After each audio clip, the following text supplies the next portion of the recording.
Good morning everyone. उम्मीद करता हूँ सब लोग ठीक होंगे। ठीक है, एक बार ज़रा जल्दी से ऑनलाइन आ जाए, फिर हम लोग शुरू करेंगे आज की क्लासेस। ठीक है, अभी जो हम क्लासेस अपन लोग स्टार्ट करेंगे वो हम लोग शुरू करेंगे ऑर्गेनिक केमिस्ट्री से। ठीक है, आज की जो हमारी क्लास है ऑर्गेनिक केमिस्ट्री का है, ये शुरू करेंगे हम। और मैं आपको बताना चाहता हूँ 11th और 12th दोनों हम लोग कंबाइन कर रहे हैं। ठीक है, तो जब मैं बीच में टॉपिक बोलूँगा कि 12th के बच्चे ज़रा ध्यान से देखें, या मैं ऐसे कभी बोलूँगा याद नहीं रहेगा तो बोल भी दूंगा कि 11th के बच्चे थोड़ा ध्यान से देखें, तो ऐसा कहीं कंट्राडिक्शन लेकर नहीं आना है कि लग रहा है 11th के लिए चल रहा है, कहीं ऐसा कंट्राडिक्शन लेकर नहीं आना है कि लग रहा है यार 12th के लिए चल रहा है। मतलब अभी हम जो ऑर्गेनिक केमिस्ट्री स्टार्ट करेंगे वो 11 12 दोनों कंबाइन शुरू कर रहे हैं। ऐसा इसलिए कर रहे हैं, थोड़ा ध्यान से मेरी बात को सुनना है। स्टार्टिंग के 5 चैप्टर्स 11th में है, स्टार्टिंग के जो 5 चैप्टर भी हम करेंगे वो 11th में है, रेस्ट अमाउंट किस में है, 12th में है। तो जो भी बच्चे हमारे पास आते हैं 12th में, मैं उनके बारे में सब जानता हूँ, उनकी सिचुएशन ऐसी रहती है, तो मैं उनसे कभी ये नहीं कहता कि आपके 5 चैप्टर क्यों ख़राब हो गए, आप कहाँ पढ़ रहे थे, पैसे आपने बर्बाद कर दिए, ये सब फालतू बातें हैं। एक अच्छा टीचर किसी बच्चे को डीमोटिवेट फील नहीं करवाता है। एक अच्छे टीचर की पहचान है, किसी बच्चे को डांट देगा उसकी गलती पे, या उसको बोल देगा कि तू ढंग से नहीं पढ़ रहा, लेकिन उसको कभी भी डीमोटिवेट नहीं करवाएगा। समझ पा रहे हैं आप? तो मैं भी यही कोशिश करता हूँ कि शुरू से बिल्कुल पढ़ाया जाए। कैसा पढ़ाया जाए? एकदम बेसिक से शुरू से हम लोग इसको करें ताकि बच्चे को अच्छे से क्लियर हो पाए। तो हमारा सेकंड कॉपी है, थर्ड कॉपी सॉरी, ये हम थर्ड कॉपी में स्टार्ट कर रहे हैं जिसका नाम है ऑर्गेनिक केमिस्ट्री। ठीक है, मैं एक बार दोबारा बोल दूँ, ऑर्गेनिक केमिस्ट्री हम शुरू कर रहे हैं। जो थर्ड पार्ट है, फर्स्ट पार्ट का क्या नाम था, फिजिकल केमिस्ट्री, जिसमें हमने चैप्टर्स स्टार्ट किए थे और कुछ 11th में भी हमने कंप्लीट कर दिया। मतलब 11th के रनिंग बैच में कुछ और चल रहा है, 12th के रनिंग बैच में कुछ और चल रहा है। 12th में तो आप समझ पा रहे हैं, 12th में काइनेटिक्स भी चल रहा है और सरफेस भी चल रहा है। 12th में काइनेटिक्स और सरफेस दोनों चल रहा है। मतलब 12th के फर्स्ट बुक में ऑलमोस्ट फिजिकल ख़त्म हो गया है और अब हम लोग ऑर्गेनिक शुरू कर लिए हैं। और 11th में भी मतलब फर्स्ट बुक पूरा ख़त्म हो गया है तो हमने ऑर्गेनिक शुरू कर लिया है। तो बच्चे अपने कंफर्ट के हिसाब से टाइम टू टाइम कर लेंगे। एक सजेशन मेरा ये। दूसरा क्या है मेरा ये सजेशन है, देखो अगर हम पर डे 1 घंटे क्लास करेंगे तो इसमें प्रॉब्लम ये आती है, मतलब आप सोचेंगे आज 1 घंटा करेंगे, कल 1 घंटा करेंगे, तो शुरू में तो अच्छा लगता है, 1 डेढ़ महीना ही अच्छा लगता है। लेकिन अगर हमने अपनी इफिशियंसी को, अपने लेवल को अगर अच्छे से मेंटेन नहीं किया या हमने बढ़ाया नहीं, तो हमारा कोर्स पीछे हो जाएगा। हमारा कोर्स कहाँ होगा? पीछे होगा। पीछे का मतलब क्या है? पास तो आप हो ही जाएंगे, लेकिन आप एग्जाम के लिए 100% क्वालिफाई लायक नहीं बन पाएंगे। तो मेरा ये सजेशन है कि आप डबल क्लास करें। शुरू में तो 2 महीना क्लासेस जो है 11th में या 12th में तो स्लो करें, मतलब 1-1 घंटे की रोज़ क्लास करते हैं, बहुत बड़ी बात है। 1 घंटा फिजिक्स, 1 घंटा केमिस्ट्री, 1 घंटा मैथ है।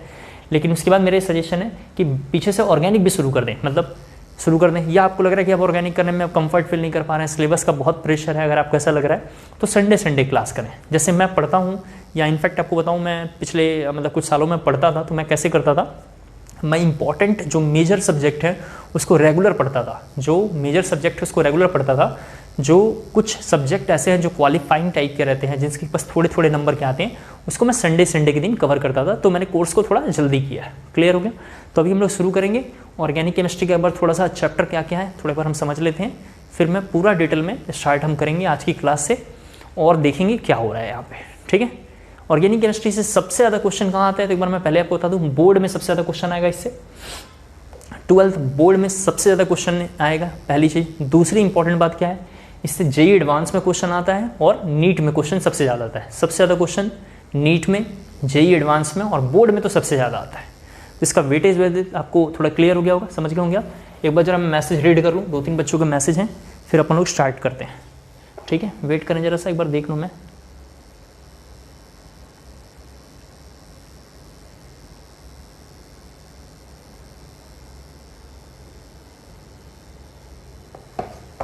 ठीक है, तो स्टार्ट करें। उम्मीद करता हूँ आप लोग बहुत कंफर्ट फील कर रहे होंगे। शुरू करते हैं। ठीक है, तो लिखना है आपको, पहले नई कॉपी है तो उसमें पहले चैप्टर्स के नाम लिख लेते हैं। फर्स्ट चैप्टर आपको लिखना है, फर्स्ट चैप्टर का नाम है introduction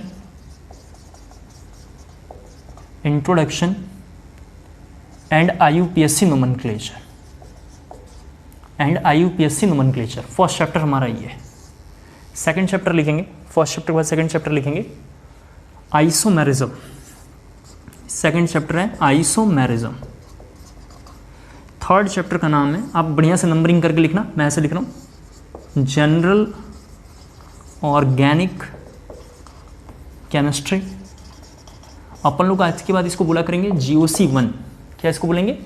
GOC 1, general organic chemistry. इसको हम लोग बोला करेंगे GOC 1। मेरा ये सजेशन है, ये 2 चैप्टर आपको एकदम याद कर लेना है, इतना बार पढ़ना है कि ये दोनों कंटेंट आपको याद हो जाए।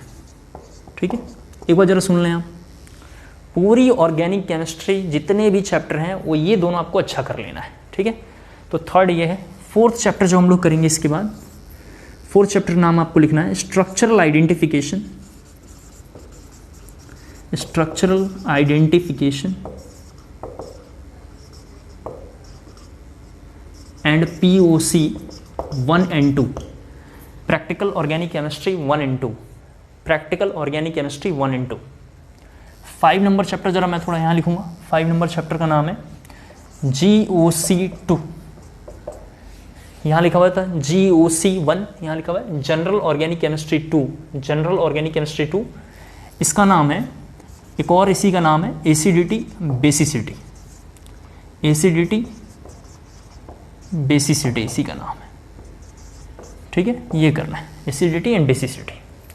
6 नंबर हम चैप्टर करेंगे carb anion and tautomerism. 7th number जो हम चैप्टर करेंगे, देखें, कार्ब एनायन टॉटोमेरिज्म। एक ये है 7th number carb anion tautomerism के बाद हम करेंगे रिएक्शन मैकेनिज्म। थोड़ा काफ़ी इंपॉर्टेंट है रिएक्शन मैकेनिज्म। हम क्या करेंगे? Reaction mechanism. 8th नंबर जो हम चैप्टर करेंगे इसका नाम है ग्रिग्नार्ड रिएजेंट। ग्रिग्नार्ड रिएजेंट नाम है। 9th नंबर जो हम चैप्टर करेंगे उसका नाम है रिडक्शन। रिडक्शन और नेमिंग रिएक्शन। रिडक्शन और नेमिंग रिएक्शन। 10th नंबर जो हम चैप्टर करेंगे रिडक्शन एंड नेमिंग रिएक्शन के बाद जरा देखें एल्केन।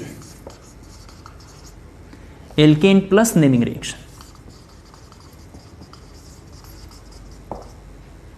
11th नंबर जो हम चैप्टर करेंगे इसके बाद एल्कीन और एल्काइन करेंगे। एक बार थोड़ा सभी बच्चे मेरी बात को देखते चलें। 12th नंबर जो हम चैप्टर करेंगे उसका नाम लिखेंगे oxidation and naming reaction. And naming reaction थोड़ा फटाफट कॉपी कर लें। 13 नंबर जो चैप्टर करेंगे इसके बाद हम लोग aromatic compound, aromatic compound and their reaction, and their reaction. 14 number जो चैप्टर करेंगे इसके बाद फिनॉल करेंगे हम लोग। 15 नंबर चैप्टर करेंगे amine cyanide. Amine cyanide name reaction plus name reaction. हाँ, प्लस नेम रिएक्शन। ठीक है। 16 नंबर चैप्टर करेंगे इसके बाद हम लोग अमाइन साइनाइड के बाद बायोमॉलिक्यूल्स। 17 नंबर चैप्टर करेंगे हम polymer plus everyday life. Polymer और एवरीडे लाइफ। मैं यहाँ थोड़ा और नीचे लिखूंगा। 18th नंबर चैप्टर करेंगे इसके बाद हम लोग कार्बोनिल कंपाउंड। थोड़ा सबसे बड़ा चैप्टर यही है, carbonyl compound plus naming reaction, plus naming reaction. 19 number chapter जो हम करेंगे इसका नाम है carboxylic acid and their derivatives.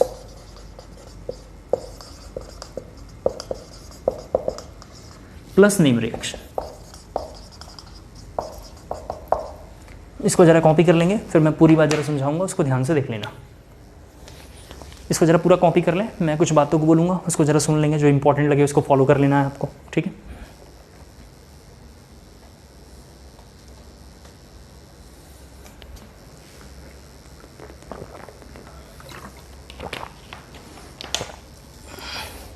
हो गया?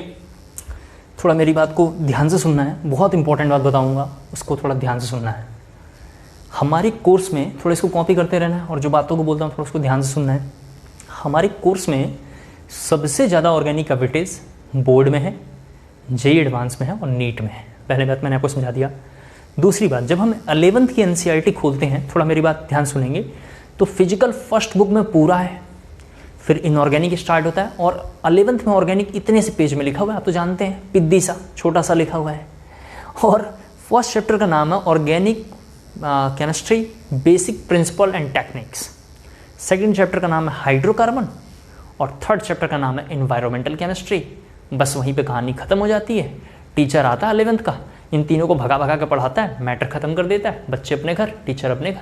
अगले साल बच्चा 12th में आता है और आते ही यहाँ पे खामोश हो जाता है, क्योंकि वहाँ सब कुछ पढ़ाना चाहिए था लेकिन पढ़ाते नहीं है, बोलते हैं 12th में पढ़ लेना। और जैसे ही 12th में पहला चैप्टर खुलता है, हेलोल्किन हेलोरिन्स नाम है उसका, जैसे ही हेलोल्किन हेलोरिन्स खुलता है वहाँ पे लिखा रहता है refer to class 11th, refer to class 11th। बच्चा कहाँ कहाँ रेफर करेगा, कुछ कर नहीं पाता है। एक बात ये। दूसरी इंपॉर्टेंट बात, थोड़ा ध्यान से सुन लें, काफ़ी इंपॉर्टेंट है, इन सभी बातों को सुन के प्लानिंग कर लें पहले आप।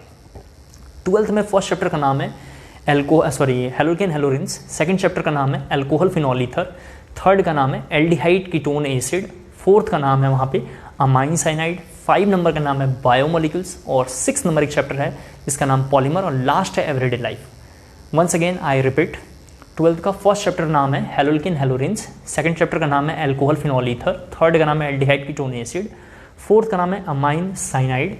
इसी तरीके से बायोमोलिक्यूल्स, पॉलीमर और एवरीडे लाइफ, टोटल 7-8 चैप्टर हैं, उसमें ख़त्म हो जाता है। अगर हम थोड़ा ध्यान सुन, अगर हम केवल एनसीईआरटी को फॉलो करेंगे तो हम सारे क्वेश्चन कर लेंगे, सब कुछ हमें याद हो जाएगा, लेकिन हम जब एग्जामिनेशन में जाएंगे तो हमसे एग्जाम क्वालिफाई नहीं हो पाएगा। इसके पीछे का रीजन ये है कि हमें उतना ही कंटेंट याद होगा जितना उस बुक में लिखा हुआ होगा। एक बार दोबारा बोलता हूँ, अगर मैं आपको 2 + 2 = 4 पढ़ाऊँ तो आप वही पढ़ लोगे, लेकिन अगर कहीं एग्जामिनेशन में जाओगे 2 + 3 आ गया तो आप वहाँ पे ऐड नहीं कर पाओगे। सिमिलर अगर आप 12th बोर्ड को पूरा फोकस करके पढ़ते हैं तो आप बस वही कंटेंट याद कर लेंगे जो एनसीईआरटी में लिखा हुआ है, लेकिन जैसे ही एग्जाम में जाएंगे तो नील बट्टे सन्नाटा हो जाएगा, सब कुछ चला जाएगा। इसीलिए मेरा ये सजेशन है कि वैसा बिल्कुल ना करें, चैप्टर वाइज ना पढ़ें और इस फॉर्मेट पे आकर पढ़ें। अगर आप इस फॉर्मेट में पढ़ते हैं, इस फॉर्मेट का मतलब क्या है, पूरी ऑर्गेनिक केमिस्ट्री का, थोड़ा ध्यान सुना, पूरी ऑर्गेनिक केमिस्ट्री का IUPSC मतलब 11th में, 12th में, बोर्ड में, जेई में, नीट में, ओलंपियाड में, इंटरनेशनल ओलंपियाड में, KBPY में, जितने भी एग्जाम होते हैं सबका IUPSC एक जगह कंप्लीट हम कर लें। सिमिलर आइसोमेरिज्म के बारे में देखें, आइसोमेरिज्म भी हम 11th में, 12th में, जेई में, नीट में, बोर्ड में, KBPY में, NTSC में, ओलंपियाड्स में, जितने भी क्वेश्चन आते हैं वो सारे आइसोमेरिज्म को लाके हम एक जगह कर लें, GOC को एक जगह कर लें। इसी तरीके से सारे टॉपिक को एक एक जगह करते हुए लेकर आएंगे तो इससे फ़ायदा ये होगा, अपना पूरा कंसेप्ट क्लियर होगा। दूसरा फ़ायदा होगा प्रीवियस के सारे क्वेश्चन क्लास में डिस्कस हो गए होंगे। तीसरा फ़ायदा ये होने वाला है कि जितने भी नेम रिएक्शन है, देख रहे हैं ना आप यहाँ पे name reaction, name reaction, name reaction लिखा हुआ है, स्कूल के टीचर्स और कोचिंग के टीचर इसको रटवाते हैं बच्चों से। खुद तो जीवन में कुछ कर नहीं पाए, समझ रहे हैं ना, खुद जीवन में कुछ कर नहीं पाए, बच्चों पे प्रेशर बनाते हैं। समझ गया ना पूरी बात। अब मेरे मुंह से मत खुलवाओ, नहीं तो हम सब कुछ खोल देंगे तो उनकी इज्जत खराब हो जाएगी। तो खुद जीवन में कुछ कर नहीं पाते हैं लेकिन बच्चों पे इतना प्रेशर बनाते हैं कि बच्चा प्रेशर को झेल नहीं पाता है। तो ऐसे केस में मेरा ये सजेशन है कि अगर हम इस फॉर्मेट पे आगे पढ़ते हैं तो हमें रिएक्शन का एक एक लाइन क्रिस्टल क्लियर होगा। जैसे यहाँ लिखा हुआ रिएक्शन मैकेनिज्म, कोई रिएक्शन क्यों होगा, कब होगा, कौन सा कैटलिस्ट रिस्पॉन्सिबल होगा, कौन सा सॉल्वेंट होगा, क्या प्रोडक्ट बनेगा, नहीं बनेगा, कितना बनेगा, वो सब हम यहाँ ला के कर लेंगे। इसी तरीके से ये चैप्टर हमारे बुक्स में लिखा हुआ नहीं है, क्लास 12th में ये चैप्टर हमारे बुक्स में लिखा हुआ नहीं है ग्रिग्नार्ड रीजन, लेकिन इससे हर साल जेई में, नीट में, बोर्ड में क्वेश्चन आ रहा है। इस टॉपिक से हर साल बोर्ड में, जेई में, नीट में क्वेश्चन आ रहा है, तो मेरा ये सजेशन इसको पढ़ना बहुत ज़रूरी है। इसी तरीके से नेमिंग रिएक्शंस मैंने आपको बताया, हम रटवाते हैं और यहाँ हम कर लेंगे। अगर इस फॉर्मेट पर अगर हम करते हैं तो थोड़ा डिफिकल्ट है, ये क्या है, उसके कंपेयर में डिफिकल्ट है। अगर आप केवल एनसीईआरटी के चैप्टर्स एज इट इज़ अगर लाइन बाय लाइन पढ़वाओगे तो टोटल 60 डेज, 2 महीने में फिनिश। लेकिन आपसे उतने ही क्वेश्चन बनेंगे जो एनसीईआरटी में लिखे हुए हैं। जैसे ही साइड बुक आप उठाओगे सिंगल क्वेश्चन भी आपसे नहीं हिलेगा। लेकिन इस फॉर्मेट को अगर आप करते हैं तो टोटल 110, कितना, 110 डेज लगेगा। इसका मतलब ये हो गया कि 3 मंथ और 15 डेज, यानी अप्रॉक्सीमेट 3.5 मंथ लगेगा। अब पूरा कोर्स कंप्लीट हो जाएगा ये, केवल 12th के लिए। 11th को तो केवल ये 5 करने, 1 2 3 4 और ये 5। जो बच्चा अगर 11th में पढ़ रहा है उसको ये 5 चैप्टर तक करना है, बस ये 5, उसके बाद आगे कुछ करना नहीं है। लेकिन जो बच्चा इस बैच में 12 तक पढ़ रहा है उस बैच में पूरा करना है। तो 3.5 मंथ में अगर इसको हम करते हैं, मैं गारंटी देता हूँ आपको, स्टाम्प पेपर पे कहीं लिखवा लो, ज़्यादा दिक्कत हो तो पैसे भी रिफंड करवा सकते हैं हम आपका, ये गारंटी के साथ। आपसे एक क्वेश्चन नहीं छूटेगा, जो पूछेगा आपको पहले से पता रहेगा उसका क्या आंसर आने वाला है। कोई टीचर अगर आपको बेवकूफ़ बनाने की कोशिश करेगा तो बेवकूफ़ नहीं बना पाएगा। एग्जैक्ट आपको डाटा, कंटेंट सब कुछ पहले से पता होगा, तो एक फ़ायदा ये है। दूसरा फ़ायदा क्या होगा कि आपको नेम रिएक्शन रट्टा मारना नहीं पड़ेगा, यहीं पे लिखा होगा। जब इस टॉपिक को हम करेंगे ऐसे, तो थोड़ा मेरा बात ध्यान से सुनना है, 2-3 और फिर हम लोग स्टार्ट कर लेंगे। हम कैसे करेंगे, जैसे कोई चैप्टर हमने किया यहाँ पे, तो थोड़ा ऑर्गेनिक केमिस्ट्री बहुत बोरिंग है और काफ़ी डिफ़िकल्ट है। ऑर्गेनिक केमिस्ट्री थोड़ा बोरिंग है और काफ़ी डिफ़िकल्ट है, तो आपको थोड़ा मुझे सपोर्ट करना पड़ेगा। कैसे करेंगे आप, जैसे ही चैप्टर हुआ तो इसके DPP या इसके असाइनमेंट DPP या इसके असाइनमेंट आपके स्टडी पैकेज में अपलोड होगा, वहाँ से देख लेंगे और तुरंत सॉल्व करना शुरू कर देंगे। अगर आप नीट में हैं तो नीट वाला शुरू कर देना, और JEE वाले में हैं तो JEE वाला शुरू कर देना। हम तो हर चीज़ अपलोड करवा दी है, आप समझ पा रहे हैं, हमने हर चीज़ अपलोड करवा दिया। तो अगर आप नीट वाले हैं तो नीट को शुरू कर देना, JEE वाले हो तो JEE को शुरू कर देना। जो अच्छा लगता है उसे फॉलो करना, अच्छा लगेगा। दूसरा क्या करना है कि हर चैप्टर के लास्ट में हमने टेस्ट बना रखा है। जैसे आप देख रहे हैं, आपने सॉलिड स्टेट पढ़ा, लास्ट में एक टेस्ट था। आपने सॉल्यूशन पढ़ा, लास्ट में एक टेस्ट था। आप इलेक्ट्रोकेमिस्ट्री पढ़ रहे हैं, लास्ट में एक टेस्ट है। तो आपको क्या करना है, लास्ट में एक टेस्ट है, उसको अटैम्प्ट कर लेना है, हर चैप्टर का अच्छा हो जाएगा। तो ये 2 काम आपको हर चैप्टर में मेरे साथ साथ करना है। जैसे मैंने आइसोमेरिज्म पढ़ाया, आइसोमेरिज्म के सारे क्वेश्चन करने हैं। अगर आपको सारे क्वेश्चन नहीं बन पाते हैं, कोई बात नहीं, परेशान होने की कोई बात नहीं। आप केवल लेवल 1 सॉल्व कर लो इसका, लेवल 1 या एक्सरसाइज 1 एक ही बात है, ये सॉल्व कर लो आप। आपको ये सॉल्व कर लेना चाहिए। और PYQ लिखा हुआ है, पास्ट ईयर क्वेश्चन भी सॉल्व कर लेना है। हालांकि मैं क्लास में पास्ट ईयर क्वेश्चन को पूरा डिस्कस करता हूँ, इसके बावजूद लेवल 1 या एक्सरसाइज 1 और पास्ट ईयर क्वेश्चन के सब कुछ सॉल्व कर लीजिए आप। बस इसको कर डाला, लाइव झिंगा डाला, थोड़ा और पढ़ने का हिम्मत है, कॉन्फिडेंस है, तो सारे क्वेश्चन सॉल्व करिए। किसके, असाइनमेंट के। मुझसे पूछिए, नहीं आपसे आता है तो ड्यूरिंग क्लास में पूछिए। क्लास में पूछने में आपको शर्म फील हो रहा है कि इतने सारे बच्चे में पूछते हैं, हेजिटेशन होता है, लड़कियां हैं, ये हुआ है, कोई बात नहीं। ये मेरा नंबर है, आप इस नंबर पे कॉल करके एक डेट या टाइम में पॉइंट करा सकते हैं। एक टाइम मेरे से क्या कर सकते हैं, पॉइंट करा सकते हैं कि किस टाइम पे सर आप फ्री, एक जूम मीटिंग कर लेते हैं, तो वो आपके टाइम के हिसाब से मैं अपना स्लॉट फ्री कर लूँगा। उस स्लॉट में हम आपके साथ इंडिविजुअली जूम मीटिंग कर लूँगा। कैसे, इंडिविजुअली सिंगल जूम मीटिंग कर लेंगे, और जूम मीटिंग में आपके जितने डाउट होंगे कर देंगे। उसको किया जा रहा है, हमारा तो काम है सेवा देना, और आपका काम क्या है, किसी भी क्वेश्चन को आराम से, कायदे से रहते हुए धीरे धीरे उसको पढ़ना, ताकि 100% आप क्वालिफाई कर पाएँ, इतना ही काम करना है। थर्ड काम क्या करना है, जरा देखो, जो मेरा काम है, हमने क्या कर रखा है, बोर्ड जब आएगा आपका नज़दीक, जो 12th के बच्चे हैं, 11th का तो 5 चैप्टर था, खत्म हो गया। 12th के बच्चे देखें, जब 12th का पेपर आएगा यानी बोर्ड का, तो मैंने बोर्ड के लिए एक BPT बनाया है। BPT क्या है, ये बोर्ड प्रैक्टिस टेस्ट। मैंने 12th के बच्चों को देखते हुए एक BPT बनाया है, बोर्ड प्रैक्टिस टेस्ट। इसमें क्या होता है, वैसे क्वेश्चन होते हैं, या तो जो एग्ज़ाम में आ गए हों वैसे क्वेश्चन होते हैं, या जो आने वाले हैं उसमें होता है। तो 2 तरीके का इसमें क्वेश्चन पेपर होता है, एक जो एग्ज़ाम में आ गए हैं, एक जो आने वाले हैं, और उनका पूरा डिटेल सॉल्यूशन होता है। उनके क्या होता है, पूरा डिटेल सॉल्यूशन होता है। तो मैं समझाना ये चाहता हूँ कि आप शुरू में ऐसे पहले पढ़ें, इस फॉर्मेट को पूरा फॉलो करें, फिर BPT जैसे देखेंगे, यार लगेगा यार ये तो कुछ नहीं है, लगेगा आपको ये तो कुछ नहीं, तो बच्चा लेवल काम है, तो BPT इसके बाद हम कर लेंगे। BPT में क्या करना आपको मैंने समझा दिया कंसेप्ट। इसमें हर तरीके के क्वेश्चन है, जो आ चुके हैं, जो आने वाले हैं। इसके बाद ये BPT के बाद हमने क्या कर रखा है, इन जितने भी चैप्टर पढ़ेंगे, इनका हमने फ्लो चार्ट बना रखा है। ये सारे flow chart plus name reaction, यहाँ जरा देखें, प्लस नेम रिएक्शन का हमने सिनॉप्सिस बना रखा है, शॉर्टकट बना रखा है कि आपको कैसे याद होगा। नेम रिएक्शन का फ्लो चार्ट, और हमने क्या कर रखा है, शॉर्टकट बना रखा है। जैसे आपने सुना होगा वुड्स रिएक्शन, आपको तो पता है, जरा प्लीज़ यहाँ देखें, जैसे आपने सुना होगा वुड्स रिएक्शन, और आपको पता है वुड्स रिएक्शन से हमेशा क्या बनता है, एल्केन। यहाँ रफ है, आपको लिखना नहीं, आप रफ है देखें आप। फिर आपने सुना होगा यहाँ पे फिटिक रिएक्शन, आपने एक नाम सुना होगा फिटिक रिएक्शन, और आप तो जानते हो फिटिक रिएक्शन में क्या बनता है, बेंजीन। बेंजीन बच्चों को याद करने में बहुत दिक्कत होती है, याद बात तो कर लेते हैं, एग्जाम में जाते हैं तो एग्जाम से पहले ये हो गया, ये हो गया, ये हो गया, पता चलता है आफ्टर एग्जाम ये क्या हो गया, समझ रहे हैं ना। तो बिफोर एग्जामिनेशन ये भी हो गया, ये भी हो गया, अरे ये भी हो गया, ये भी हो गया, लेकिन आफ्टर एग्जाम पता चलता है अरे ये क्या हो गया। तो इस प्रॉब्लम से बचने के लिए हमने क्या किया, इनके शॉर्टकट बना दिए हैं। जैसे एक शॉर्टकट यहाँ पे देखिए आप, जैसे ये शॉर्टकट है व्हाट्सअप और फेसबुक, क्या लिखा हुआ है, व्हाट्सअप फेसबुक। यहाँ देखो जरा से क्या लिखा हुआ है, W, और यहाँ लिखा हुआ है A, Wurtz reaction alkane, Wurtz reaction और एल्केन। देखो वुड्स रिएक्शन में एल्केन बन रहा है। दूसरा देखो फिटिक में बेंजीन बन रहा है, फिटिक में बेंजीन, क्या बना है यहाँ पे, फिटिक में बेंजीन। इसी तरीके से जितने भी नेम रिएक्शन है मैंने इनका शॉर्टकट बना दिया है। तो आपको फ़ायदा ये होगा, मेरी बात ध्यान से सुन लें, अगर ऑर्गेनिक केमिस्ट्री इस स्ट्रैटेजी पे करते हैं तो मेरा मेहनत ज़्यादा लगेगा, मेरे नंबर ऑफ़ लेक्चर बढ़ जाएंगे। 110 लेक्चर में इसको हम पूरा कवर करेंगे, 3.5 मंथ में इसको हम कवर कर लेंगे। आप 11th पढ़ के आए हैं, बहुत अच्छा, नहीं पढ़ के आए हैं और भी अच्छा है, समझ रहे हैं आप।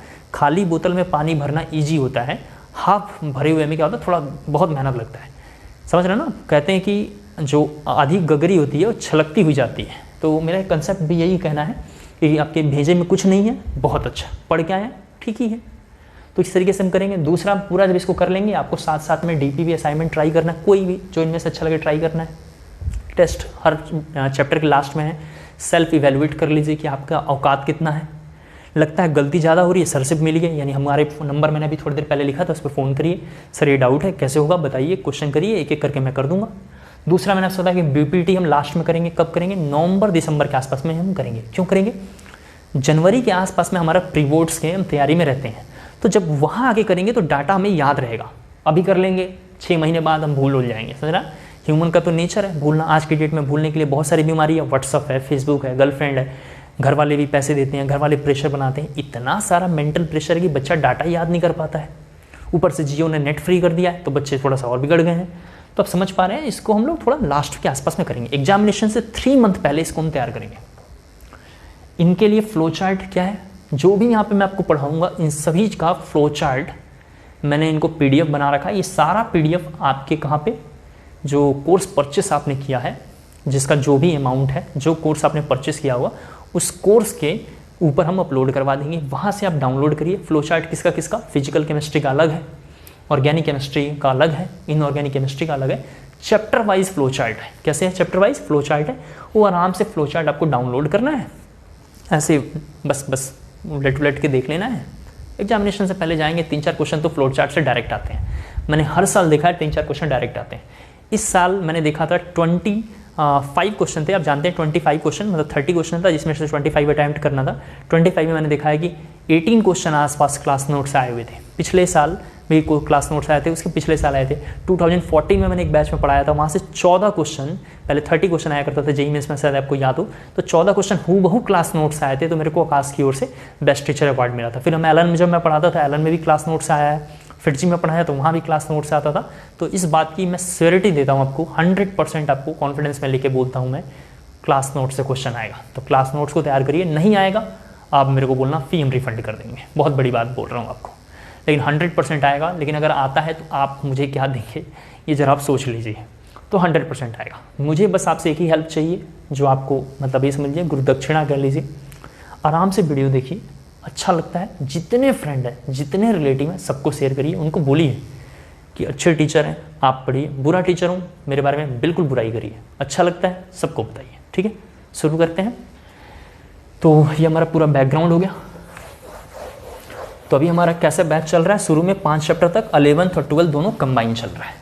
सभी बच्चे समझ गए। तो हम लोग 11th 12th कंबाइन में फर्स्ट चैप्टर लिखेंगे IUPAC एंड इंट्रोडक्शन। हमारा फर्स्ट चैप्टर का नाम है IUPAC एंड इंट्रोडक्शन। जल्दी से ज़रा कॉपी कर लें, IUPAC एंड इंट्रोडक्शन। तो ज़रा एक बार मैं इस इंट्रोडक्शन को भी लेके ज़रा समझाऊँ। फर्स्ट चैप्टर हमारा कौन सा है, IUPAC and introduction.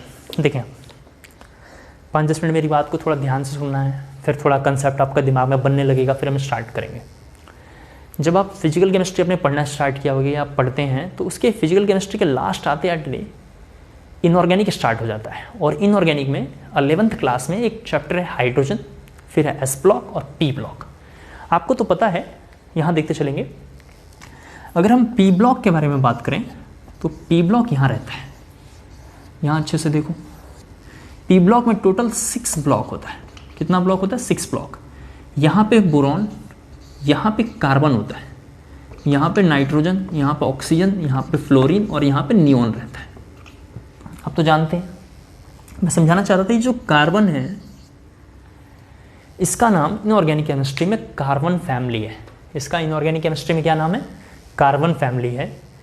Whole compound, थोड़ा ध्यान सुनना है, 118 एलिमेंट में केवल इस कार्बन के पास ही एक प्रॉपर्टी होती है, प्रॉपर्टी ऑफ सेल्फ लिंकिंग। क्या होता है इस कार्बन के पास? केवल property of self linking. Single इस कंपाउंड के पास एक प्रॉपर्टी है, उसका नाम है प्रॉपर्टी ऑफ सेल्फ लिंकिंग। इसका मतलब आपस में एक दूसरे को जोड़ते रहना, जिसको प्रॉपर्टी ऑफ सेल्फ लिंकिंग को बुक्स में लिखा होगा कैटिनेशन। क्या लिखा होगा? कैटिनेशन। ये लोग आपस में जोड़ के क्या करते हैं? बहुत बड़ा चेन बनाते हैं। चैन नहीं, चैन तो आपकी ज़िंदगी में होना चाहिए। यहाँ क्या बनाते हैं? चेन। क्या बनाते हैं? चेन। तो कंटिन्यूअस एक पैटर्न पे बहुत बड़ा चेन बनाते हैं। जब वो रेगुलर पैटर्न में बहुत बड़ा जब चेन बन जाता है, उसी को बोलते हैं कैटिनेशन। क्या बोलते हैं? Catenation. Due to catenation carbon को बिल्कुल सेपरेट निकाल के इसको हम एक जगह पढ़ते हैं, जिसके बेसिस पे इसका नाम है ऑर्गेनिक केमिस्ट्री। एक तो रीजन ये है। दूसरा रीजन सुन लें क्या है? कार्बन के बहुत सारे ऐसे कंपाउंड हैं जो इनऑर्गेनिक हैं, जैसे कार्बोनेट्स, बाइकार्बोनेट्स, सॉल्ट्स, ठीक है, कार्बन डाइऑक्साइड, कार्बन मोनोऑक्साइड्स, ये सब उसके वहाँ। लेकिन कार्बन के बहुत सारे ऐसे कंपाउंड्स हैं जो लिविंग थिंग्स हैं। ये जो हमने नाम लिया कौन कौन से? Carbon dioxide, carbon monoxide, bicarbonates, carbonates and other salts having मतलब इंक्लूडेड कार्बन, जितने भी ऐसे बनेंगे ये सब के सब इनऑर्गेनिक हैं, that is non living things हैं। लेकिन कार्बन के कुछ कंपाउंड्स जैसे पेट्रोलियम, आप तो जानते हैं कार्बन से ही हुआ है, एल्केन, एल्कीन, बहुत सारे कंपाउंड हैं। अभी हम पढ़ते पढ़ते हमें पता चलेगा करीबन 3 महीने में इतने सारे कंपाउंड, ये सारे कंपाउंड जो हैं लिविंग थिंग्स हैं, जिसको हम ऑर्गेनिक केमिस्ट्री में रखते हैं। ठीक है, तो केवल और केवल एक कार्बन ही ऐसा है जिसका एक अलग से ब्रांच है, जिसका नाम है ऑर्गेनिक केमिस्ट्री। रेस्ट को हम फिजिकल इनऑर्गेनिक में हम कंबाइन करके पढ़ते हैं। उम्मीद करता हूँ क्लियर हो गया होगा। एक बात। दूसरी बात, ऑर्गेनिक केमिस्ट्री के अंदर हम केवल ऑर्गेनिक कंपाउंड्स को पढ़ते हैं। किसको पढ़ते हैं हम? ऑर्गेनिक कंपाउंड्स को पढ़ते हैं।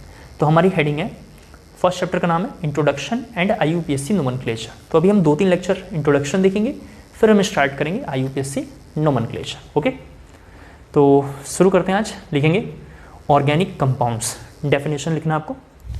ऑर्गेनिक कंपाउंड्स लिखेंगे। ऑर्गेनिक कंपाउंड्स में हाइड्रोकार्बन लिखना है आपको। हाइड्रोकार्बन, ठीक है, hydrocarbon and their derivatives. Hydrocarbon and their derivatives are organic compounds. मैं एकदम बिल्कुल फ्रेश पढ़ाऊंगा, पिछले साल जैसा पढ़ाया था वैसे नहीं, बिल्कुल न्यू तरीके से हम शुरू करेंगे। तो हाइड्रोकार्बन क्या है? एक बार सॉरी, ऑर्गेनिक कंपाउंड क्या है? Hydrocarbons and their derivatives are organic compound. And their derivatives are organic compounds लिखा आप लोगों ने, फुल स्टॉप पे लिखना, नीचे से हाइड्रोकार्बन थोड़ा लिखना। अब हाइड्रोकार्बन एक वर्ड हमने लिखा है, तो हाइड्रोकार्बन के बारे में भी थोड़ा लिखना पड़ेगा। तो जरा देखें हाइड्रोकार्बन। हाइड्रोकार्बन में हम लिखेंगे compound which made up by, लिखना है compound which made up by C+H, carbon plus hydrogen, both are the capital letter. Okay, compound which made up by C+H, which made up by C+H। Clear हो गया? Hydrocarbon are classified in 2 categories. आपने 9th-10th में थोड़ा देखा होगा। Are classified in 2 categories. First category का नाम है सैचुरेटेड हाइड्रोकार्बन, दूसरे का नाम है unsaturated hydrocarbon. Hydrocarbon are classified into 2 category, saturated और हाइड्रोकार्बन। सैचुरेटेड हाइड्रोकार्बन हम लोग सैचुरेटेड HC लिखा करेंगे, हाइड्रोकार्बन को HC लिखा करेंगे। ठीक है, hydrocarbon. Saturated hydrocarbon is also known as alkene. सुनते रहेंगे मेरी बात को, थोड़ा लिखते भी रहेंगे। Known as alkene. Similar unsaturated are 2 types, that is alkene और that is alkyne. Alkene, alkyne. जो बच्चे 11th में मेरे पास पढ़ के आए हैं, सुन लें आप, जो बच्चे 11th में मेरे से लेक्चर अटेंड किए थे वो दोबारा कर लेंगे, उनके लिए रिवाइज हो जाएगा। और जो बच्चे हमारे पास केवल और केवल 12th में आए हैं वो शुरू से कर लेंगे, ठीक है। तो हम दोनों साथ लेके चल रहे हैं। एल्केन, एल्कीन, एल्काइन, क्लियर हो गया। एल्केन में क्या होता है, कार्बन कार्बन में सिंगल बॉन्ड होता है, जरा एक बार देख लें।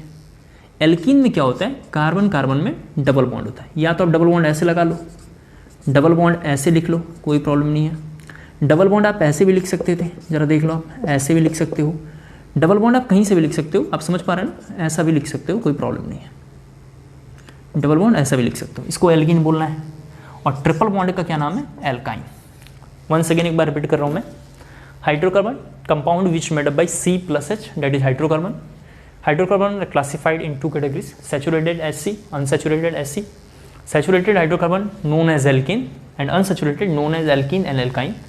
Alkene का definition हम ऐसा बोल सकते हैं, one carbon are attached to nearest carbon by the single bond. एक बार रिपीट कर रहा हूँ, जरा सुन लें। एल्केन का डेफिनेशन बोल सकते हैं, one carbon are attached to nearest carbon by the single bond. Similar यहाँ बोल सकता हूँ, one carbon are attach to nearest carbon by the double bond. आप लिख लेना अपनी लैंग्वेज में, थोड़ा फटाफट लिख लो। One carbon are attach to nearest carbon by the single bond, that's called alkane. One carbon are attach to nearest carbon by single bond की जगह पे double bond. Similar one carbon are attach to nearest carbon by the triple bond. Clear हो गया होगा। इसका जब भी हम नाम लिखते हैं तो लिखते हैं एल्क, जरा यहाँ देखें, एल्क प्लस ANE लिखते हैं इसके नाम लिखने के लिए। एक बात ये, इसमें जरा देखो, इसमें सिग्मा बॉन्ड होता है, इसके अंदर कौन सा बॉन्ड होता है, सिग्मा बॉन्ड। मैं पढ़ाऊंगा क्यों होता है, अभी बस फिलहाल लिख लेंगे, सिग्मा बॉन्ड होता है। इसके बारे में जरा बात करें, इसके बारे में बात करें तो इसका जब भी हम नाम लिखते हैं तो लिखते हैं ALK प्लस ENE, और इसमें एक पाई होता है और एक सिग्मा होता है। ये सब मैं पढ़ाऊंगा, कैसे पता चला है एक बार मैं पढ़ाऊंगा, अभी बस फिलहाल लिखेंगे। लिख क्यों रहे हैं, ताकि डाटा कंटेंट बहुत दिन बाद रहे तो याद रहे। इसका जब भी नाम लिखते हैं तो लिखते हैं ALK प्लस YNE प्लस, इसका जब हम पाई और देखेंगे तो इसमें 2 पाई और एक सिग्मा होता है। एक में सिग्मा बॉन्ड है, इसमें सिग्मा को हाफ ना से इंडिकेट करते हैं, हाफ ना से इंडिकेट करते हैं। इसमें एक पाई एक सिग्मा होगा, इसमें 2 पाई और एक सिग्मा होगा, इसमें 2 पाई और एक सिग्मा होगा। कर लिया होगा आपने, सभी बच्चे समझ पा रहे हैं। नेक्स्ट जरा से आगे बढ़े, ठीक है, समझ गए आप। यहाँ पे एक वर्ड लिखा हुआ है एल्क, और इस एल्क के बाद जरा सा देखो इसका क्या नाम होता है। जैसे क्लास 9th में हम पढ़ के आते हैं या 10th में पढ़ के आते हैं, C1 के लिए होता है मैथ, C2 के लिए होता है इथ या एथ पढ़ते हैं, अलग अलग नाम है, पढ़ते रहते हैं। C1 का नाम है मैथ, C2 का नाम है एथ, ये थोड़ा हम एक बार लिख लेते हैं फिर हम आगे देखेंगे। C3 का नाम होता है प्रोप, C4 का नाम होता है ब्यूट, C5 का नाम होता है पेंट, C6 का नाम होता है हेक्स, सॉरी, C7 का नाम होता है हेप्ट, C8 का नाम होता है ऑक्ट, C9 का नाम होता है नोन, C10 का नाम होता है डेक, C11 अनडेक, C12 डोडेक। थोड़ा यहाँ देखना है, डेक पढ़ना है, दिसंबर नहीं पढ़ना है, ठीक है। यहाँ लिखना है ट्राइडेक। वंस अगेन एक बार repeat, alkane that is both carbon, 2 कार्बनों के बीच में सिंगल बॉन्ड, 2 कार्बनों के बीच में डबल बॉन्ड, 2 कार्बनों के बीच में ट्रिपल बॉन्ड। नाम लिखने के लिए alk plus in, alk plus in, alk plus yne, all are the single bond, single और मतलब सिग्मा और पाई बोथ, 2 पाई और एक सिग्मा यहाँ पे हुआ। ये कैसे आता है हम देख लेंगे। यहाँ लिखा हुआ एल्क और यहाँ लिखा हुआ नेम। C1 को meth, eth, prop, but, pent, hex, hept, oct, इस तरह नोन, डेक, अनडेक, डोडेक, ट्राइडेक। अब इस तरीके से जरा देखो, इस तरीके से C14 आएगा तो टेट्राडेक, क्या पढ़ेंगे हम, टेट्राडेक। 5 आएगा तो पेंटाडेक, C16 आएगा तो हेक्साडेक, C17 आएगा तो हेप्टाडेक। वन सेकेंड एक बार रिपीट, C14 आएगा तो क्या पढ़ेंगे हम उसके लिए, टेट्राडेक, C15 पेंटाडेक, C16 हेक्साडेक, C17 हेप्टाडेक, C18 ऑक्टाडेक, C19 नोनाडेक, C20 आ जाएगा। C20 का नाम होगा इकोस। हमारे कोर्स में इससे ज़्यादा नहीं आएगा, C30 से ज़्यादा नहीं आएगा, फिर भी मैं लिख रहा हूँ C30 को, C13 से ज़्यादा नहीं आएगा, लेकिन एक बार लिख रहे हैं। C20 का नाम होगा इकोस। C जरा से देखो 21 आ गया, फिर से पढ़ेंगे अनइकोस। डोइकोस, ट्राइकोस, टेट्राइकोस, पेंटाइकोस, हेक्साइकोस, हेप्टाइकोस, ऑक्टाइकोस, नोनाइकोस, C30 आ जाएगा। C30 के लिए क्या रखेंगे? ट्राइकॉन्ट, ट्राइकॉन्ट इस तरीके से। इसी तरीके से C40 आ जाएगा, क्या पढ़ेंगे? टेट्राकॉन्ट। इसी तरीके से C100 आ जाएगा, क्या पढ़ेंगे? डेकाकॉन्ट। ट्राइकॉन्ट, टेट्राकॉन्ट, डेकाकॉन्ट, इस तरीके से हम नाम रख लेंगे। क्लियर हो गया? कॉपी करेंगे जरा सा, इधर रफ कर रहा हूँ।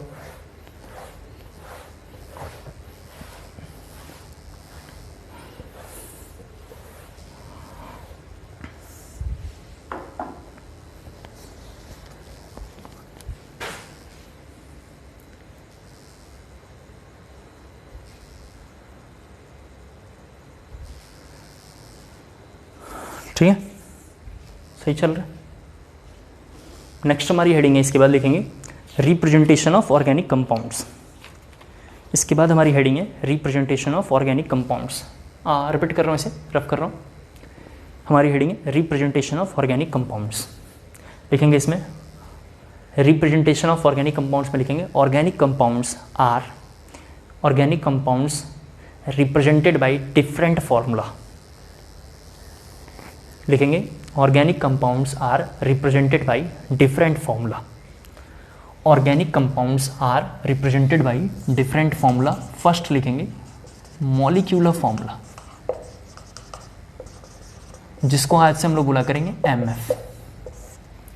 Organic compounds are represented by different formula, जिसमें फर्स्ट पॉइंट का नाम है मॉलिक्यूलर फॉर्मूला। अगर कहीं ऐसा लिखा हुआ है C4H10 तो इसको बोलते हैं मॉलिक्यूलर फॉर्मूला। कहीं ऐसा लिखा हुआ है तो इसको बोलते हैं मॉलिक्यूलर फॉर्मूला। कहीं ऐसा लिखा हुआ है तो इसको बोलते हैं मॉलिक्यूलर फॉर्मूला। मॉलिक्यूलर फॉर्मूला क्या है? कार्बन, हाइड्रोजन, ऑक्सीजन, जिस भी मॉलिक्यूल का यहाँ पे नाम लिखा हो उस मॉलिक्यूल का एटम रिप्रेजेंट हो। कार्बन का 4 एटम, हाइड्रोजन का 10 एटम, कार्बन का 5 एटम, हाइड्रोजन का 12, इस तरीके से दिखाई दे रहा है। कार्बन की वैल्यू 5 है, 12 है, हाइड्रोजन की वैल्यू इस तरीके से दिखाई दे, इसको बोलते हैं मॉलिक्यूलर फॉर्मूला। क्लियर हो गया? सेकंड का नाम है स्ट्रक्चरल फॉर्मूला। स्ट्रक्चरल फॉर्मूला, जिसको अब हम लोग SF वर्ड एक नाम रख लेते हैं। सभी बच्चे ज़रा देखें, ये 2 तरीके का होता है, जिसमें पहले का नाम है कंडेंस SF, जिसको अब हम लोग बोला करेंगे CSF, कंडेंस स्ट्रक्चरल फॉर्मूला। मैं इस वाले एग्जाम्पल को लेकर समझा रहा हूँ तो थोड़ा इसको ब्रैकेट में ले लेता हूँ। इस बात को किसी बच्चे ने अगर ऐसा लिख दिया, यहाँ देख लें, तो इसको बोलेंगे कंडेंस्ड स्ट्रक्चरल फॉर्मूला है। कैसा है? Condensed structural formula. कार्बन की वैल्यू अभी भी 4 है, हाइड्रोजन की वैल्यू अभी भी 10 है, तो हम बोलेंगे कंडेंस्ड स्ट्रक्चर। इसका भी लिख सकते हैं, इसका भी लिख सकते हैं, लेकिन हम इसको देख रहे हैं केवल कंडेंस्ड स्ट्रक्चरल फॉर्मूला। इसी तरीके से इसी का एक और होता है जिसका नाम है एक्सपेंडेड। इसी तरीके से नाम है एक्सपेंडेड SF, जिसको हम लोग बोला करेंगे ESF। ESF क्या होता है? इस पूरे कार्बन को हम ऐसा लिखते हैं और जितने हाइड्रोजन है उसको ऐसा लिखते हैं। देखिए ये हाइड्रोजन है, ये हाइड्रोजन लिखा हुआ है, आप देख सकते हैं। तो इसको हम बोला करेंगे ESF। उम्मीद करता हूँ सभी बच्चे समझ पा रहे होंगे आप। ठीक है, एक बार जरा स्क्रीनशॉट पे मुझे जरा मैसेज जरा ड्रॉप करके बताएं कि आपको क्लियर हो पा रहा है कि नहीं हो पा रहा है। इसके बाद थर्ड होता है bond line notation. Bond line notation, जिसको आज से हम लोग बोला करेंगे BLN। इसी बात को किसी बच्चे ने जरा देखो ऐसे लिख दिया,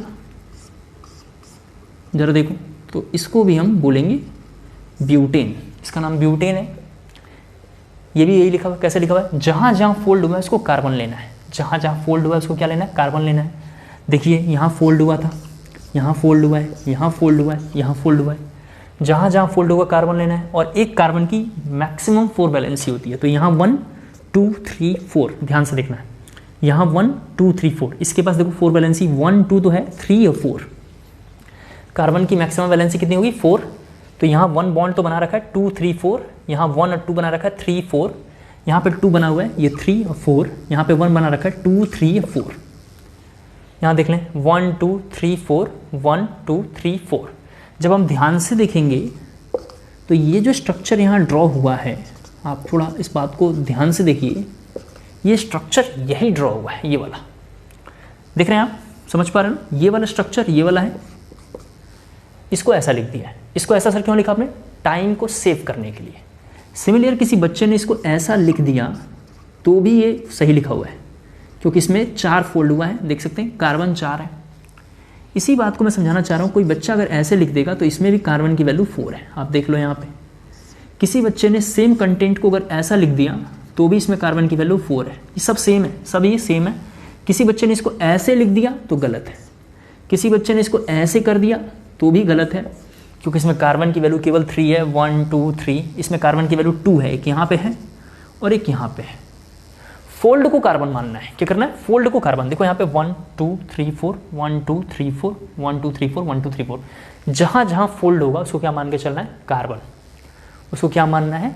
कार्बन। फोल्ड को हम क्या लेके चलेंगे? कार्बन। क्लियर हो गया? थर्ड जरा एक कॉपी कर लें, जरा ये रफ हो गया, एक बार जरा मैं समझाता हूँ आपको। ये क्या है? फोर्थ, यहाँ पे मैं बनाया था ऐसा, कार्बन। समझ गया? कर लेंगे हमारे हिसाब से, आगे बढ़ते हैं। थर्ड के बाद फोर्थ जो है उसका नाम है प्रोजेक्शन फॉर्मूला। फोर्थ का नाम है प्रोजेक्शन फॉर्मूले। ये बहुत तरीके का होता है, अभी इसको हम यहाँ नहीं पढ़ेंगे, लेकिन लिख लेते हैं। एक का नाम है न्यूमैन, पहले एक का नाम है लिख लेते हैं वेजडेस, दूसरे का नाम होता है फीसर, एक का नाम है न्यूमैन, एक का नाम है सोहर्स और एक का नाम है last Haworth. Once again I repeat, हम लोग अभी 1 2 3 को लेके पढ़ेंगे, फोर्थ अभी हम नहीं करेंगे। फोर्थ हमारा चैप्टर नंबर 2 से स्टार्ट होगा। फोर्थ हमारा चैप्टर नंबर 2 से स्टार्ट होगा, फिर बीच में चैप्टर नंबर 3 में, फोर्थ में और 5 में नहीं आएगा। फोर्थ नंबर जो हमारा फॉर्मूला हमने लिखा है ये चैप्टर नंबर 2 में स्टार्ट होगा और 3 4 5 में नहीं आएगा, लेकिन 6 से आना स्टार्ट होगा, पूरा कोर्स खत्म करके जाएगा। तो फोर्थ अभी हम इंट्रोड्यूस नहीं करेंगे, फोर्थ को ऐसे हमने लिख दिया है ताकि जब मैं आगे पढ़ाऊंगा तो आपको बोलूँगा कि एक बार नोट्स में आपको देखना है, तो देखेंगे तो समझ में आ जाएगा। अभी हम 1 2 3 पे ज़्यादा काम करेंगे इस पूरे चैप्टर में, जो इंट्रोडक्शन हमने बोला है और IUPAC, तो इंट्रोडक्शन में 1 2 3 पे हम कंटेंट पे ज़्यादा काम करेंगे। जल्दी से एक बार जरा इसे कॉपी कर लीजिए, तब तक मैं एक बार मार्कर में इंक फिल कर लूँ, फिर स्टार्ट करते हैं। ठीक है, कर लिया आप लोगों ने? तो 1 2 3 पे हम ज़्यादा काम करेंगे, करते हैं स्टार्ट। 1 2 3 को एक बार लेके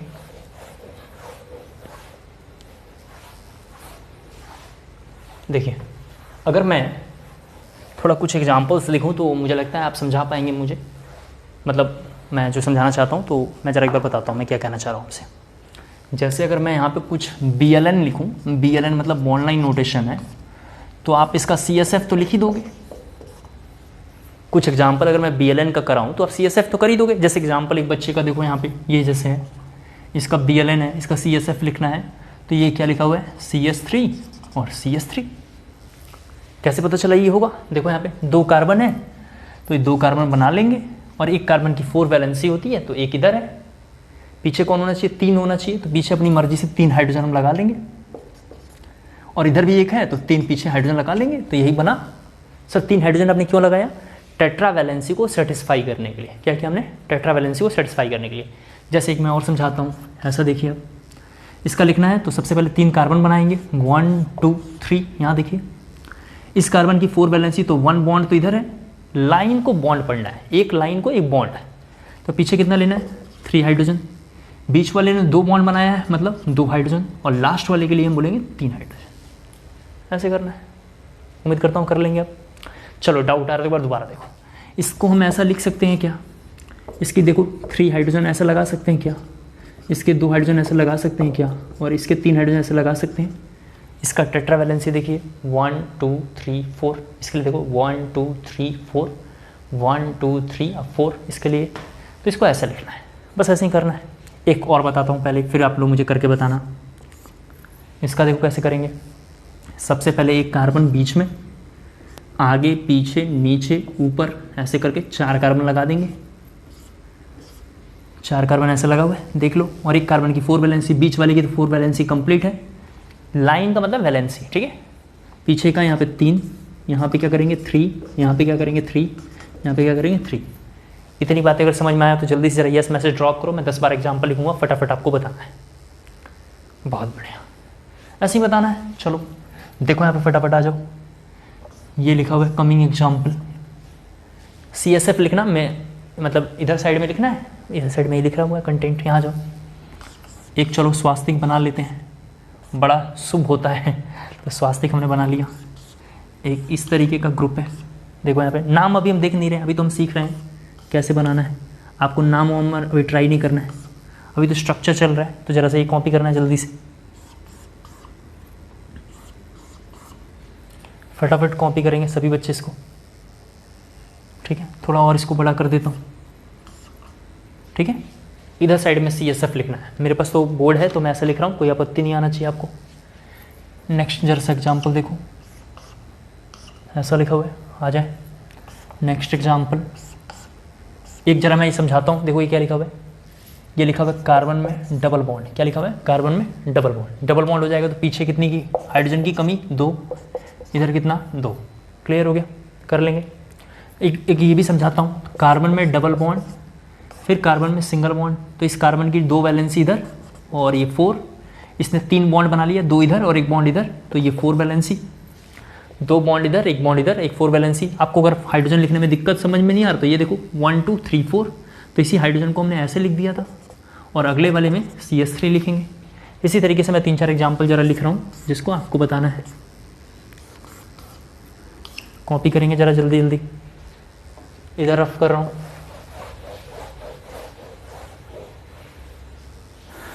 ठीक है, कर लेंगे आप। इसी तरीके से कंटिन्यू एग्जाम्पल यहाँ लिखा पड़ा हुआ है,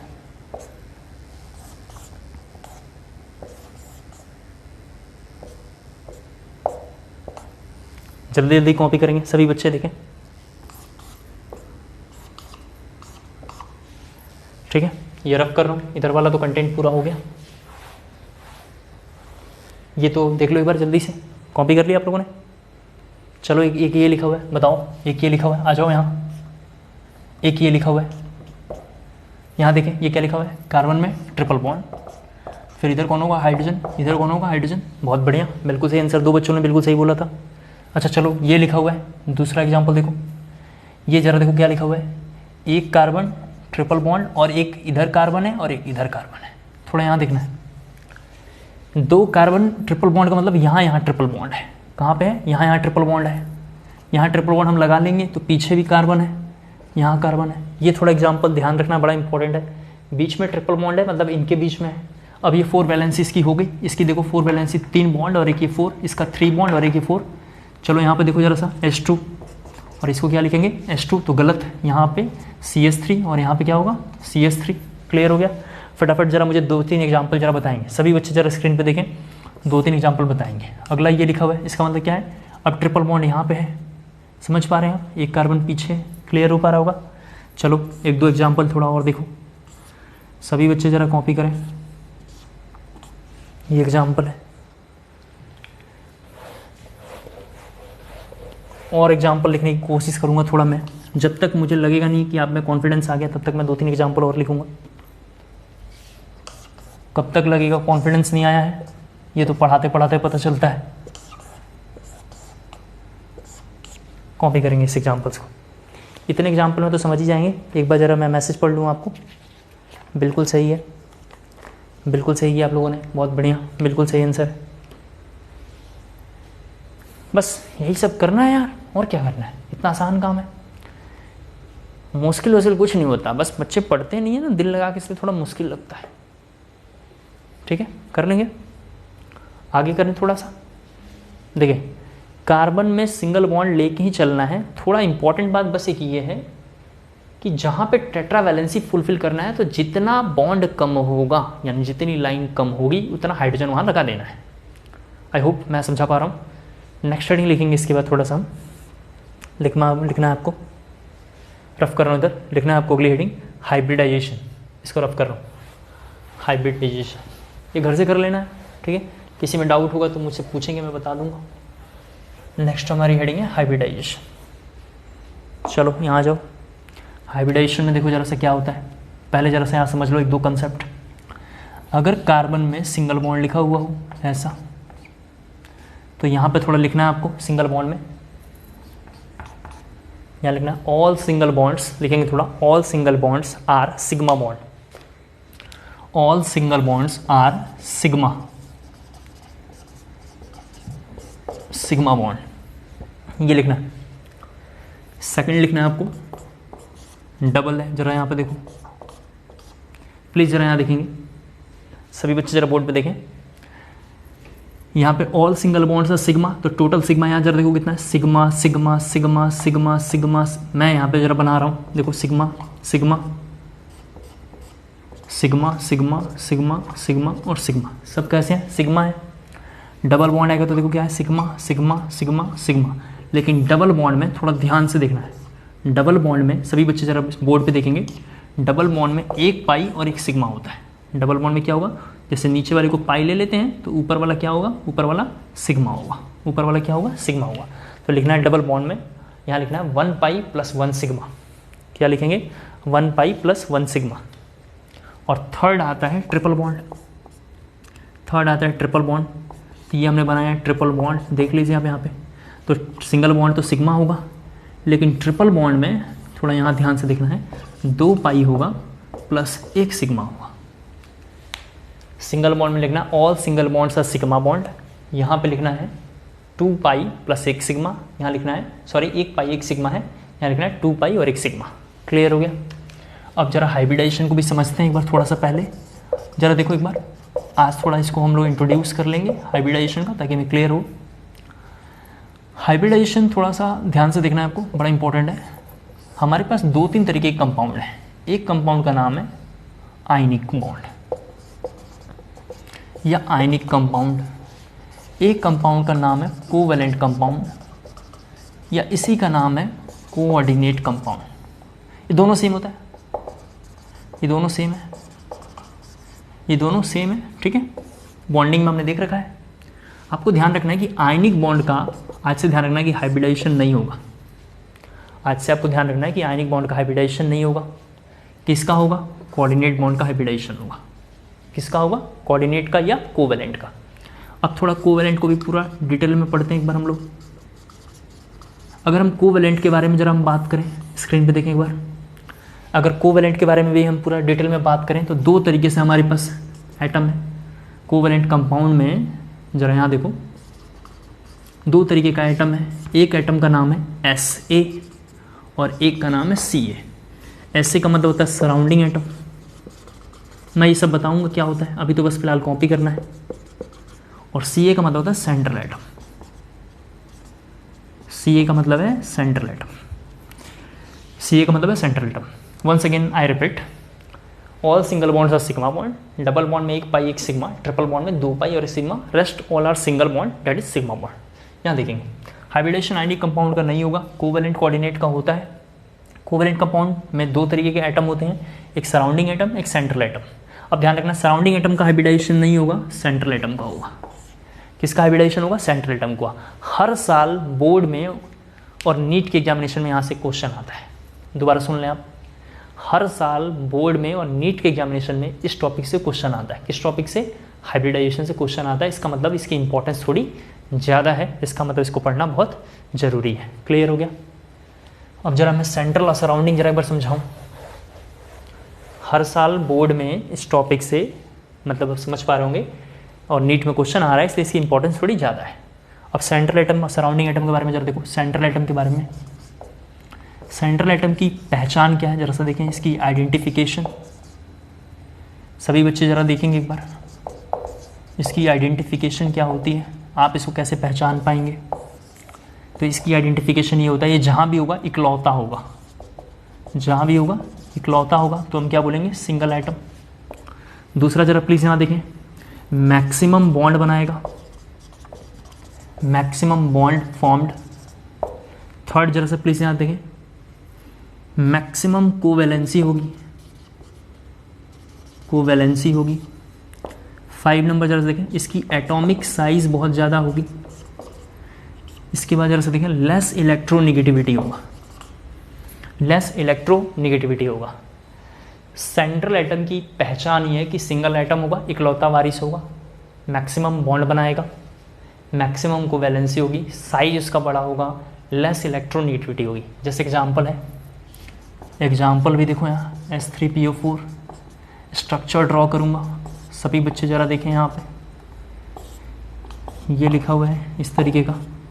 इस स्ट्रक्चर को जब आप ध्यान से देखोगे तो इसमें फास्फोरस को ज़रा ध्यान से देखना है, इसको देखना है फास्फोरस को। फास्फोरस के पास क्या क्या फीचर है, सिंगल है, मैक्सिमम बॉन्ड बनाया है, ये देखो 1 2 3 और 2 ऊपर में 5 बॉन्ड, 1 2 3 2 5 ऊपर, क्लियर हो पा रहा होगा, मैक्सिमम बॉन्ड बना रहा है। इलेक्ट्रोनेगेटिविटी भी इसकी कम है, किसके कंपेयर में, इलेक्ट्रोनेगेटिविटी ऑक्सीजन के कंपेयर में है। आपको तो पता है इलेक्ट्रोनेगेटिविटी का जो ऑर्डर होता है, यहाँ देखो सबसे ज़्यादा fluorine, then oxygen, then nitrogen, equal to Cl, then Br यहाँ पे लिखा हुआ है, then I equal to S equal to C, then यहाँ पे लिखा हुआ है P इक्वल टू H। इसके लिए हम ऐसे याद कर लेंगे, यहाँ से यहाँ तक के लिए फन, जरा देखिए शॉर्टकट, इनके लिए याद रख लेंगे फन, यहाँ से यहाँ तक के लिए दोबारा लिख लेंगे नकल, फन के बाद हमने क्या लिखा है, नकल। इसके लिए याद रख लेंगे फन, 2 बार हमने न यूज़ किया है, नकल। इसके लिए याद रखेंगे बियर। अब बियर देख के शकल बनाना नहीं है, 2 तरीके का बियर है, एक जो आप समझ रहे हो वो बिल्कुल नहीं है, जो मैं समझाने की कोशिश कर रहा हूँ जंगल वाला है, आप जो समझने वाला कह रहे हो मंगल वाला है। तो मंगल वाला बियर नहीं लेना है, कौन सा लेना है, जंगल वाला बियर लेना है अपने को। यहाँ पे आजकल हर बच्चों को बीमारी होती है, ये उसका नाम है, क्या लिखा हुआ है, इश्क। ये आजकल बहुत बच्चों को बीमारी है तो लिखेंगे इश्क, और यहाँ लास्ट के लिए लिखेंगे पहलवान, लास्ट के लिए क्या लिखा हुआ है, पहलवान। तो वंस अगेन एक बार रिपीट कर रहा हूँ मैं, EN का ऑर्डर है फन नकल बियर एक्स पहलवान, ये शॉर्टकट है फन नकल बियर एक्स पहलवान। तो इस लाइन को देख के बाद पता चल रहा है, फन नकल बियर एक्स पहलवान को पढ़ के या देख के बाद पता चल रहा है कि ऑक्सीजन फास्फोरस में, फास्फोरस यहाँ है और ऑक्सीजन यहाँ है, इसमें इलेक्ट्रोनेगेटिविटी ऑक्सीजन की ज़्यादा है।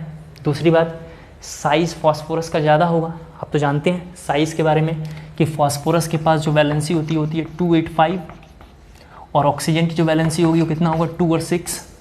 तो नंबर ऑफ सेल बढ़ता है, ज़रा यहाँ पे देख लें, नंबर ऑफ सेल बढ़ता है तो हम बोलते हैं साइज़ भी हमारा क्या होगा, बढ़ जाएगा।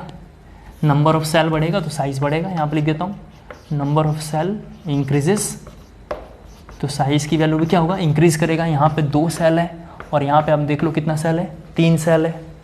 तो एज़ कम्पेयर टू फास्फोरस और ऑक्सीजन, इन दोनों को अगर हम कंपेयर करेंगे, फास्फोरस का साइज ज़्यादा है, फास्फोरस की इलेक्ट्रोनेगेटिविटी कम है, मैक्सिमम बॉन्ड बना रहा है, इकलौता वारिस हो। इनमें से कोई भी फीचर एक आ जाए, ये तो सब आ रहा है, कोई एक भी अगर आता है तो उसको हम बोलेंगे सेंट्रल एटम। क्या बोलेंगे हम, सेंट्रल एटम। इसका मतलब ये हो गया कि इसमें जिसका हाइब्रिडेशन निकालना था वो कौन होगा, इसमें फास्फोरस होगा। कौन होगा, इसमें फास्फोरस होगा। तो मैं समझाना चाह रहा था कि किसका हाइब्रिडेशन निकाल सकते हैं, ये कैसे पता चलेगा, तो उसका रीजन ये था। ठीक है, कॉपी कर लेंगे, इधर रफ कर रहा हूँ मैं, ये सब रफ है, काम का नहीं है। इसके बाद जरा देखें हाइब्रिडाइजेशन निकालने का फॉर्मूला। तो हाइब्रिडाइजेशन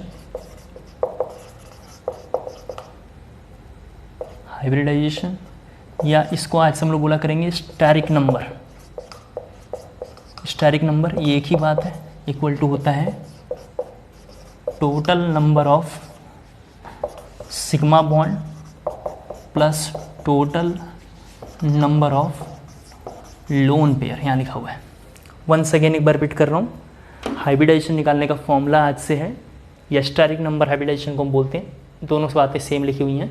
और इसका फॉर्मूला होता है total number of sigma bond plus total number of lone pair. क्या होता है formula, total number of sigma plus total number of lone pair, total number of sigma bond plus total number of lone pair. इस बात को देख के पता चल रहा है कि हाइब्रिडाइजेशन में पाई बॉन्ड का कोई रोल नहीं है। तो कॉपी में लिख लेना, pi bond does not, pi bond ठीक है, does not role in geometry लिख लेना, या does not have included in geometry, या does not role in, does not play, या does not role in geometry, ऐसा लिख लेना, जो अच्छा लगे लिख लेना। ठीक है, दूसरी बात, लोन पेयर किसके किसके पास होता है, तो अभी मैं समझाने के लिए फ़िलहाल लिख देता हूँ, आपको परेशान होने की ज़रूरत नहीं है। हालांकि केमिकल बॉन्डिंग से हमने ये डाटा कॉपी किया है और मैंने केमिकल बॉन्डिंग में पढ़ाया है, फिर भी आप जानते हैं कि जब मैं कुछ भी पढ़ाता हूँ तो बेसिक से सब कुछ पढ़ाता हूँ। आप तो जानते हैं मैं कोई भी चैप्टर पढ़ाता हूँ तो पूरा बेसिक से पढ़ाता हूँ, तो मैं समझाना चाह रहा हूँ कि group 15 that is nitrogen family के पास एक लोन पेयर होगा। Group 16 that is oxygen family के पास 2 लोन पेयर होगा। Group 17 that is halogen, halogen मतलब फ्लोरीन, क्लोरीन इस तरीके से होता है, ब्रोमीन और आयोडीन, इनमें से कुछ भी होगा तो इसके पास 3 लोन पेयर होगा। नंबर ऑफ लोन पेयर किसके पास कितने कितने होंगे मैंने साइड में लिख दिया, आप इसको ज़रा कॉपी कर लेंगे, इसको ज़रा कॉपी कर लेंगे, ठीक है। यहाँ पे ज़रा देखें ये क्या लिखा हुआ है, स्टेरिक नंबर, टेबल में लिखा हुआ स्टेरिक नंबर। स्टेरिक नंबर का मतलब क्या हुआ, नंबर ऑफ सिग्मा, इसको sigma bond plus number of lone pair लिखा हुआ है, number of sigma plus number of lone pair. यहाँ जरा देखें इधर लिखा हुआ है हाइब्रिड, यहाँ पे लिखा हुआ है परसेंट एस कैरेक्टर। आज हम लोग ये बस लिख लेंगे, कमिंग क्लास में इसको ज़रा समझने की कोशिश करेंगे। यहाँ लास्ट में लिखा हुआ है परसेंट पी कैरेक्टर। ये ज़रा मैं आज बस समझा दूंगा, कमिंग क्लास में इसको करेंगे। अगर किसी का स्टेरिक नंबर 4 आ गया, स्टेरिक नंबर मतलब दोनों का सम, लोन पेयर और सिग्मा बॉन्ड का सम 4 आ गया, तो ऐसे केस में हाइब्रिडाइजेशन क्या होगा, sp3।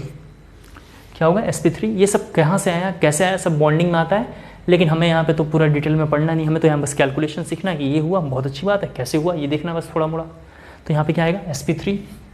s कैरेक्टर कैसे निकालेंगे, तो इसमें s का एटम कितना है, 1 देखिए यहाँ पे, s का एटम कितना है 1, और टोटल एटम कितने हैं तो 4। ये देखो ये 4 देख लो, या 3 ये और प्लस 1, p के 3 और 1, ये कितना हो गया 4 इंटू 100, तो कितना होगा 25%। कितना होगा 25%। ये 25 होगा तो ये कितना होगा 75, 100 में से लेस कर लेंगे, समझ रहे हैं आप। अगर स्टेरिक नंबर 3 आ जाएगा तो इसका हाइब्रिडाइजेशन ध्यान रखना है sp2 होगा। इसमें s का आइटम 1, टोटल आइटम की वैल्यू कितनी है 3 इंटू 100 कर लेंगे, डेट इज़ 33.33% हो जाएगा। देख सकते हैं आप, जब ये 33.3 होगा तो आप समझ रहे होंगे ये 66.67% हो जाएगा। जीनियस है आप लोग, तो तुरंत कर लेंगे, 100 से लेस कर देना है। अगर इसका स्टेरिक नंबर 2 आया तो इसका हाइब्रिडाइजेशन होगा sp, और ऐसे केस में ये 1/2 इंटू 100। सर ये कैसे पता चल रहा है, ये सब जितना s है उसको ऊपर लेना है क्योंकि s निकालना है, और बाकी टोटल आइटम रख देंगे, तो ये कितना आएगा 50%। तो रेस्ट अमाउंट भी कितना होगा 50%। कितना होगा 50%। इसको ज़रा कॉपी करना है, और आज की क्लास का एक लास्ट कंसेप्ट लिख लेंगे जो हम लोग कमिंग क्लास में इसको देखेंगे। आज की क्लास का एक लास्ट कंसेप्ट जरा हम लोग चेक करेंगे और कमिंग क्लास में इसको हम देखेंगे। यहाँ पे देखो क्या लिखा हुआ है, En is directly proportional two percent S character. En जो है डायरेक्टली प्रोपोर्शनल किसके है, परसेंट एस कैरेक्टर के है। देख लो यहाँ पे, तो मुझे ये बात समझ में आ रहा है कि परसेंट एस कैरेक्टर सबसे ज़्यादा sp में, देन sp2 में और देन sp3 में है। परसेंट एस कैरेक्टर सबसे ज़्यादा sp, then sp2, then sp3 में है। इसका मतलब मैं बोल सकता हूँ यहाँ से कि जो En का ऑर्डर होगा वो sp में सबसे ज़्यादा, देन sp2 में और देन sp3 में होगा। ये कंसेप्ट आज से आपको याद रखना है, ये कंसेप्ट एक आपको आज से याद रखना है, ठीक है। कॉपी कर लेंगे आप। तो आज की क्लास में यहाँ थोड़ा आपने लिख लिया होगा, एक बार मैं ज़रा बोल देता हूँ। हमने इंट्रोडक्शन स्टार्ट किया है, अभी हमारा 3-4 दिन इंट्रोडक्शन में लगेगा कि ऑर्गेनिक कहाँ से आया, ऑर्गेनिक वर्ड क्या है, वाइटल फोर्स थ्योरी क्या है, ब्रिजिलियस कौन था, ये सब हम लोग भी 3-4 लेक्चर में देखेंगे। जब ये हमारा कंप्लीट हो जाएगा तो हम IUPAC स्टार्ट करेंगे और तेज़ी से शुरू करेंगे। तो जो बच्चे 12th में हैं, मेरा सजेशन ये है कि फिजिकल इनऑर्गेनिक तो चल ही रहा है, ये भी शुरू कर देंगे, मतलब डबल क्लासेस करेंगे। ऐसा 2-3 महीना करेंगे तो हमारा फिजिकल इनऑर्गेनिक और ऑर्गेनिक टाइम से कंप्लीट हो जाएगा। तो इससे फ़ायदा ये होगा, मतलब अगर दोनों टाइम से ख़त्म होगा तो इससे फ़ायदा ये होगा कि अक्टूबर, नवंबर, दिसंबर या नवंबर, दिसंबर, जनवरी 3 महीना आपको रिवाइज़ करने का टाइम मिलेगा। एक बार दोबारा रिपीट कर रहा हूँ, जो पहले जगता है वही सुबह में पहले सूर्य देखता है, सन को वही पहले देखता है। तो कंसेप्ट सीधा सीधा ये है कि आपके अगर मान लेते हैं 12th में हैं, जो 11th में हो तो आराम से पढ़ेंगे, कोई दिक्कत नहीं। जो बच्चे 12th में हैं इस बैच में, उन बच्चों से मेरा ये सजेशन है, पूरा फोकस करके, फर्स्ट बुक तो चल रहा है इसको चलने दें, सेकंड बुक को भी शुरू कर दें, और तेज़ी से अगर दोनों बुक करते हैं तो फ़ायदा ये होगा कि अक्टूबर, नवंबर, दिसंबर या नवंबर, दिसंबर, जनवरी 3 महीने में पीछे का पूरा एक बार रिवाइज़ भी कर सकते हैं मेरे हेल्प से, यानी मेरे को बुलवा के कि सर आप रिवाइज़ करवा दीजिए। कुछ क्वेश्चन भी कर सकते हैं, इनके शॉर्टकट भी हम देख लेंगे और कम टाइम में जल्दी कोर्स हम कवर कर लेंगे। ठीक है, उम्मीद करता हूँ आपको अच्छा लगा होगा और मैं कोशिश करूँगा और ईजी और अच्छे से पढ़ाने की। अगर आपको अच्छा लगता है तो अपने दोस्तों को शेयर करें। Thank you so much.